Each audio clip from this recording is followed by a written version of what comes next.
So welcome to the Cataloging Committee meeting. Happy Monday, everybody.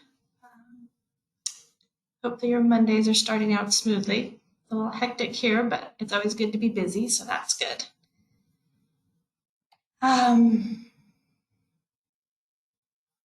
Before I get started, are there anything, comments anyone needs to make before we hit minutes approval and everything? Okay, so I sent out the minutes with the meeting link email, so everyone should have had a chance to review them. Are there any changes or corrections that anyone has found for the minutes?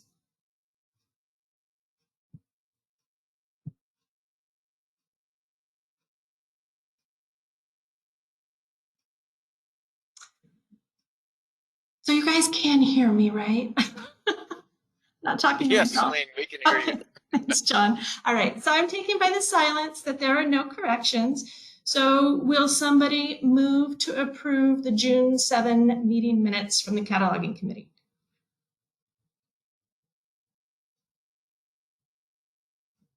So moved. Do we have a second? This is Tracy Hayes, and I'll second. Okay. Thank you very much. So I made a quick note in that email that I sent out that this morning's meeting should be fairly brief. However, I want to make sure that everybody that has any questions or concerns or anything that's come up in this last 2 months since our last meeting, do you have anything that you need to talk about today regarding cataloging?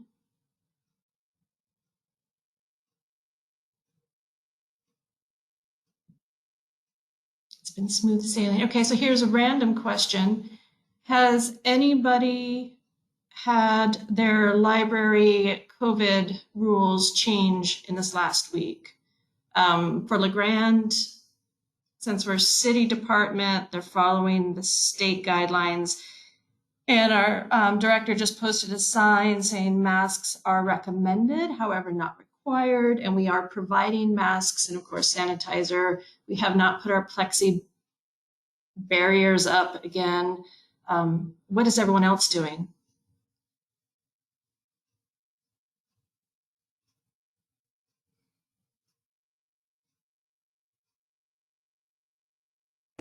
This is Perry Baker. We have not changed anything at the moment.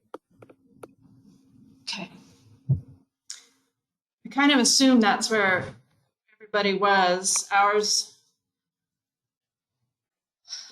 just since we're city and we're a city department, ours will just keep flowing with whatever comes down from the governor's office, I guess. I was just wondering if anything had changed.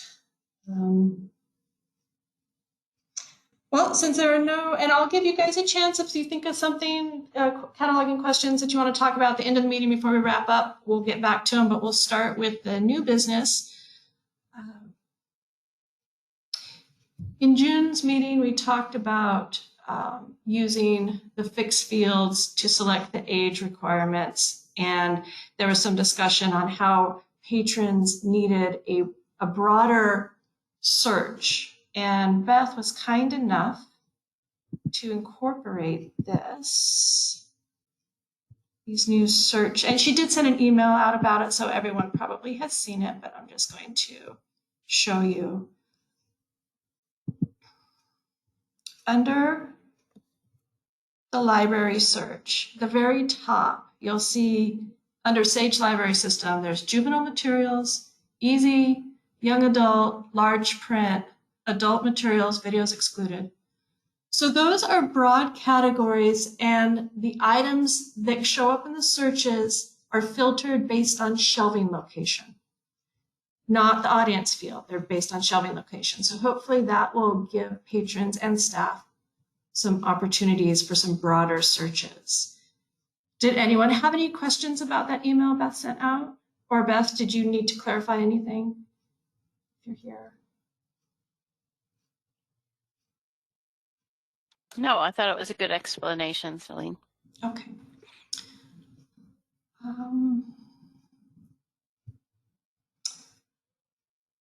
The next thing are the new MARC templates that are in Evergreen. So under create new record, these have been updated.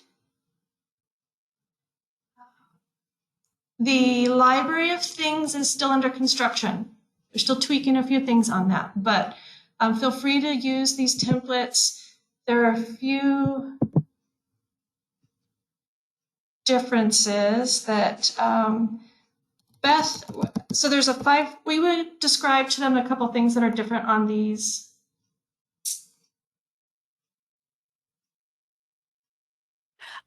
Basically, these MARC templates have RDA tags in them, which most of our records coming into the system have those 33X fields in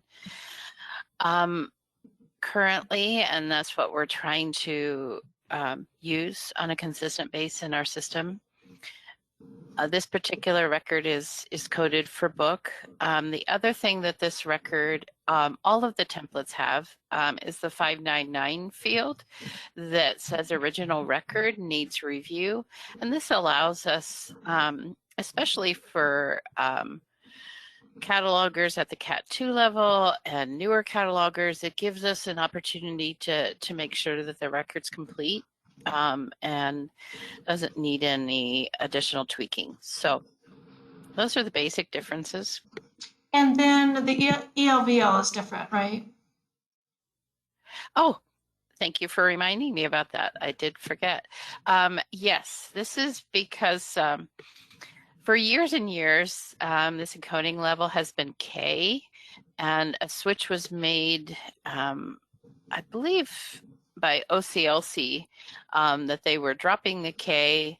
So we changed the encoding level to all of our original records to 5, just to kind of be in compliance with that and also give us an indication of what level the record was. If it's a complete record, fully coded, it gets an encoding level of blank. So the 5 is, I believe, minimum standards. And that's why we chose that. So then just to clarify the process, Beth, so after somebody makes a new record, are the mentors or you or Marchive taking out that 599 and changing the encoding level, or is it going to always be that way when you're attaching new books to this record? Actually, John and I pull a list of these, hopefully on a monthly basis, and we review them, remove the 599, and I think it depends on the situation. If we're able to improve the record significantly, we would change the encoding level to a blank. But sometimes we don't have enough information, and we would leave the encoding level at a 5 and just make sure that the structure of the record meets standards. Okay. So if I'm copy cataloging, I find a book, it's already cataloged, it's in the system, I'm looking at the record, and I see that the 599 is gone, and I see that the encoding level still says 5. I do not need to worry about that when I'm attaching my book, correct? Just leave it as is? Yes. Okay, great. Were there any other, I go back to new records. Were there any of these templates that had anything unusual, Beth, that would be useful? You can think of off the top of your head. The book club kit, it has a 999. This also has instructions in it that these 900 tags will be removed when the record is saved. But in the meantime, they provide instructions on how to change the record. The other thing this has is the 690 subfield second indicator 4 for book club kit. And it also has a 999 subfield F for BCK, which allows these book club kits to be searchable on the advanced search screen. Does anyone have any questions about the book club kit record?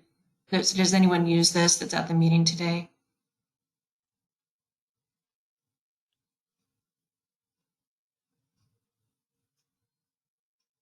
Okay, well, if someone else in your library does book club kits regularly, please have them contact their mentor if they need clarification on. The cataloging committee is really trying to standardize some of these kits. It looks like Leanne Baldwin, I've used it already, but have no questions. Fantastic. To go back to our previous, the book record, there's a note from Heather in the chat that wants me to remind everyone that you should not add a 5 in the encoding level. Do not add a 5. If it's not there, leave it blank. Good point. Yes. Let me see on this one. And then regular kits. See if there's anything. So they're pretty straightforward.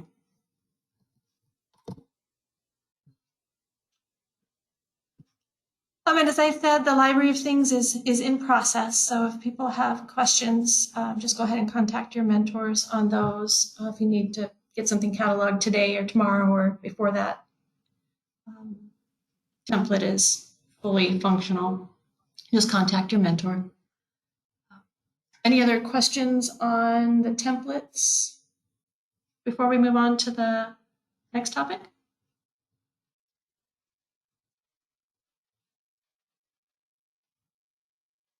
All right, John, you can take it away with free-floating subdivisions. But before I do that, I just wanted to let everybody know that Celine has passed her Cat 1 assessment and is now a certified Sage Cat 1 cataloger. So hooray and congratulations. Thank you. Celine, I'm glad. I know she's really happy to have that over and done with. Yes, I am. Forgot how much I really dislike tests. So. And I will use it as a reminder to let folks know that to move from Cat 3 to Cat 2 or move from Cat 2 to Cat 1, we have the application and assessment process in place. And so contact your mentor or me as the applicant liaison if you're interested in pursuing that. So, all right, Celine, can I manage to hijack your screen somehow? Yes. Because I've got my tabs open here. What do I need to do? I click on you, maybe? I don't want to mute you. I want to. I think I got it. Did I successfully steal it? I can see it. Okay. So free floating subdivisions. Wow, that sounds like a cure for insomnia, doesn't it? Anyway, I came across, this is the next book that I'm going to catalog in my queue here. And it looked like a good opportunity to point some things out. And I'm sure this will probably be a review for many of you, but hopefully it'll be useful for some people.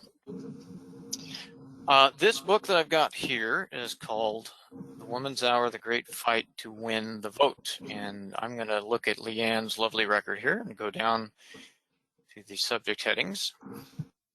And most of the time, I don't think we're used to seeing this many subdivisions in our subject headings.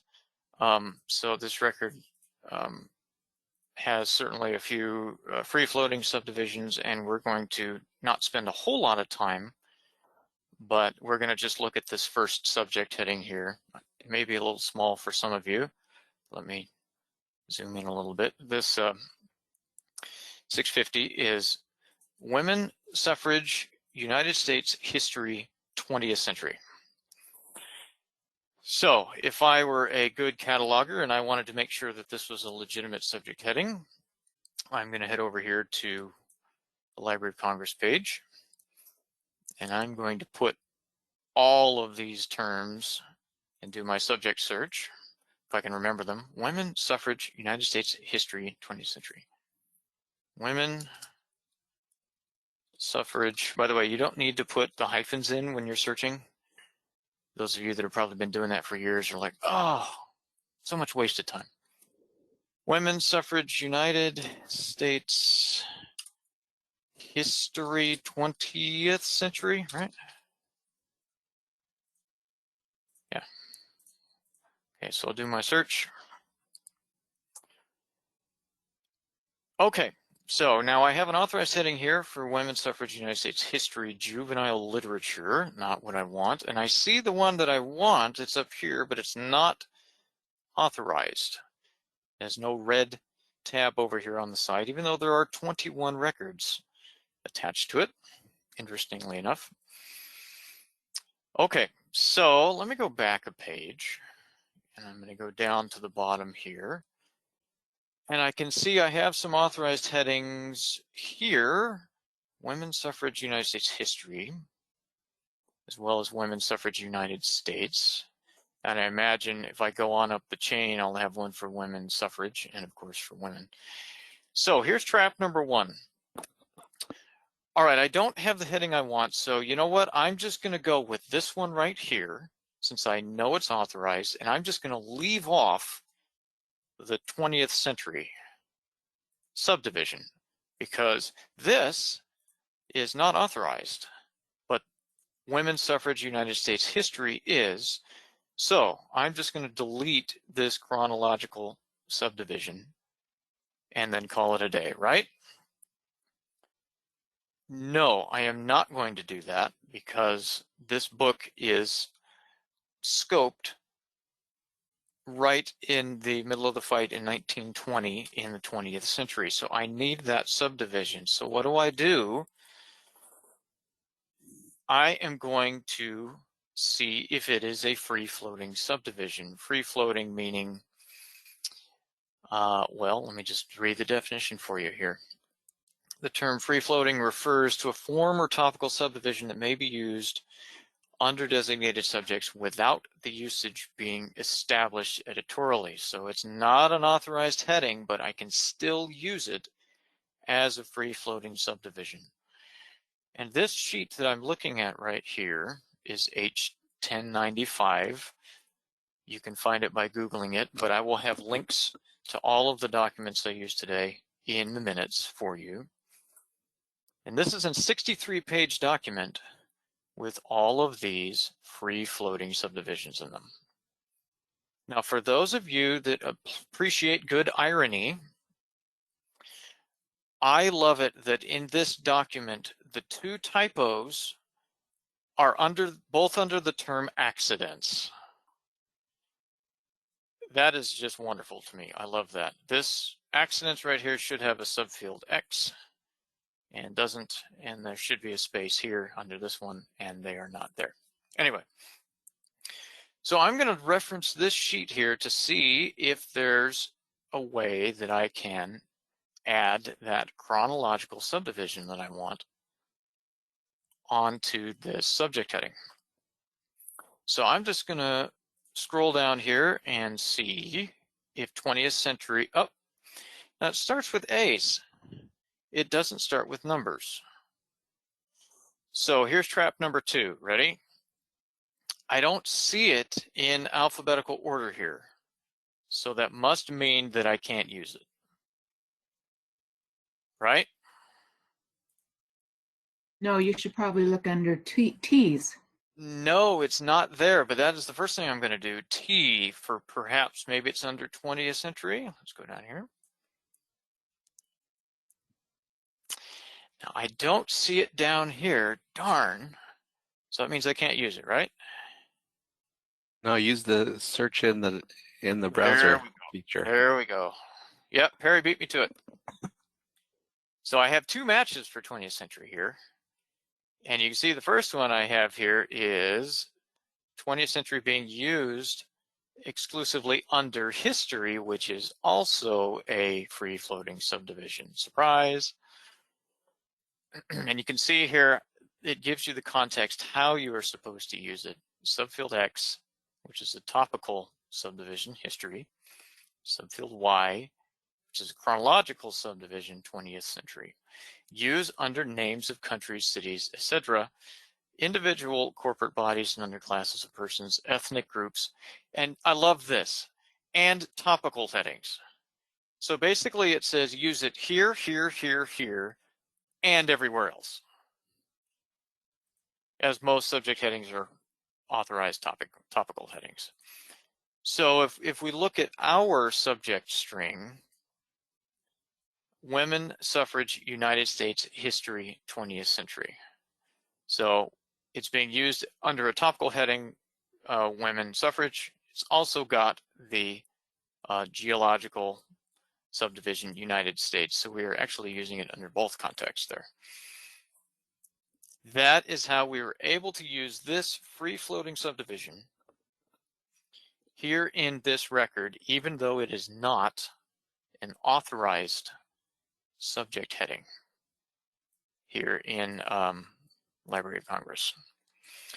And if we had the time, which we're not going to today, but we could look at other subject headings that are here just in this record alone. As you can see, there are plenty of other subdivisions in this record, and it would be good practice for looking up free-floating subdivisions and using them appropriately. But anyway, so is that kind of clear, kind of confusing? Did anybody get lost along the way or have any discussion points they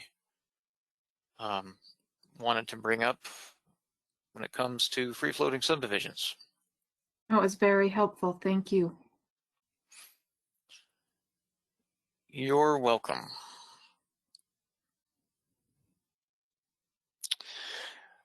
Okay, Celine, it is all yours. And if I can figure out how to give you back the screen.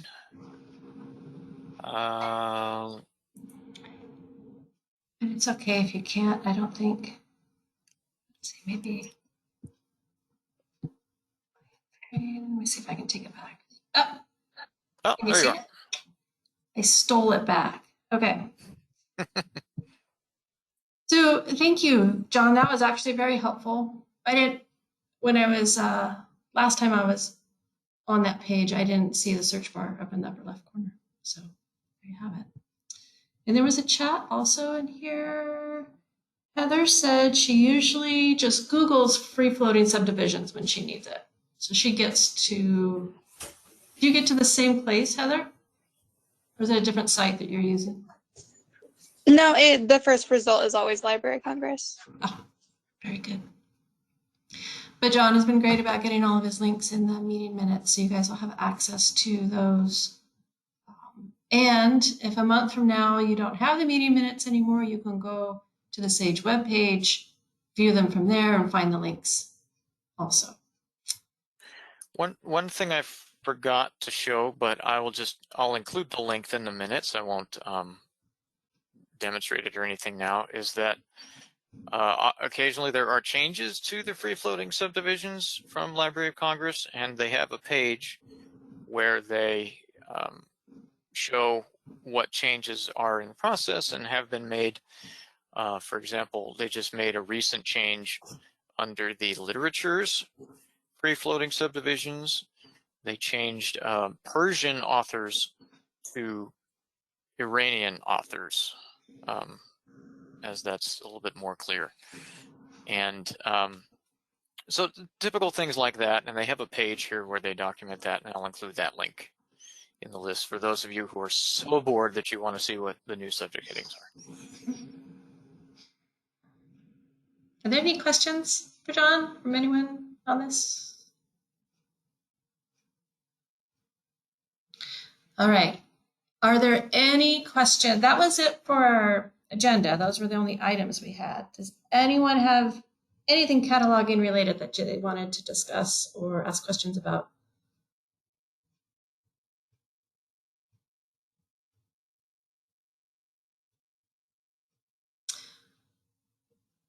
I know that this should be something that I should know, but I wanted to know if there was a link that you could interpret the authority record, what the different tags mean, because I've never been totally clear on that.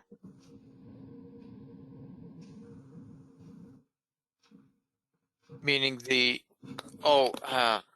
when you say tags, do you mean subfield tags or do you mean like mark field tags? Well, when you have the authority record up, you know, the 100 is usually the authority, and then what are the other numbers and what do they mean exactly? You can interpret that by what's in them, but yes, Heather, go ahead. From here? So Tracy, at the top of the authority record, there are a couple of little toggles. And so Celine, if you want to bring up, I don't care, any subject heading, I'll point them out. But there is, there's a listing of, I can't remember exactly what the term is. So there's a mark display and there's a labeled display. The labeled display will actually give you what those mark tags represent. Is this where you wanted to go? Oh, here's the Yes. label display. Got it. Right. Is that kind of what you're asking, Tracy? It would be nice if they tied them together. You know what I mean? If they had the number right next to the title so that you could, I mean, you can go back and forth and reference yourself, but you know what I mean? One of the things that I've done, Tracy, is actually just done a Google search of mark authority tag 400, mark tag authority 500, you know, just to kind of refresh my memory on what those different authority tags mean. So just like we can look up mark tags for the bib record, we can also look them up for authority records too. Thank you.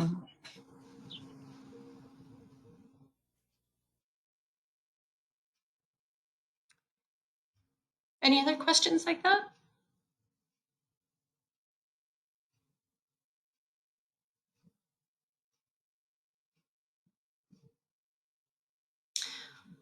All right. Well, this was a short meeting. We just had those few things to discuss. I know everyone is busy ending summer reading, and it seems to be a busy time in the libraries right now.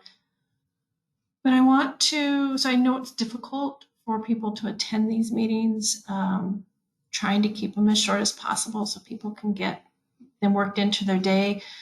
But if you are able to attend and your coworkers were not, would really appreciate it if you could let them know, oh, hey, you know, today we talked about there's this new search field and there are new templates updated, and you know, if you get questions on the free floating subdivisions, check the links in the minutes. Just try to verbally let your coworkers know what's going on, because I know that not everyone is able to attend these.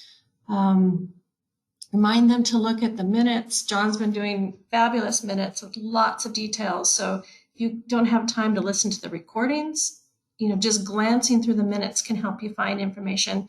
And we're really trying to open up the lines of communication between the mentors and everyone that's out there cataloging, because we're starting to get towards RDA again, and there are going to be changes coming through. So we want to make sure everybody that's cataloging is watching the listserv and reading those minutes. So if you can help, we would greatly appreciate it. Anything else before we log off and get back to our day? Just for clarification, admin, who is admin? Is that Sarah?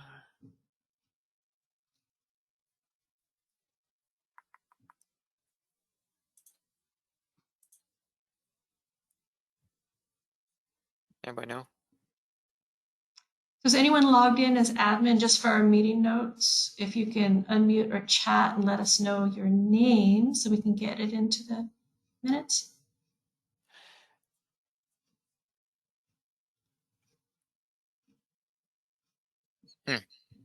I can put it in the minutes that admin was here. Oh, admin left. Something just, Bye, admin. or did they type in a name and it popped, it moved them in the, no, it went down. We went down to 14 members. So. Yeah, I think I got everybody here. All right, everyone. Well, the next meeting will be on Monday, October 4th, same time. And in the meantime, if you have any questions at all, please contact your mentors. Their emails are on the SAGE webpage. They'll be very happy to help you with anything you need. Thank you, everyone, for coming. Thank you, Celine. Thanks, Celine. Thanks, Celine. You're welcome. You guys have a good day. You too.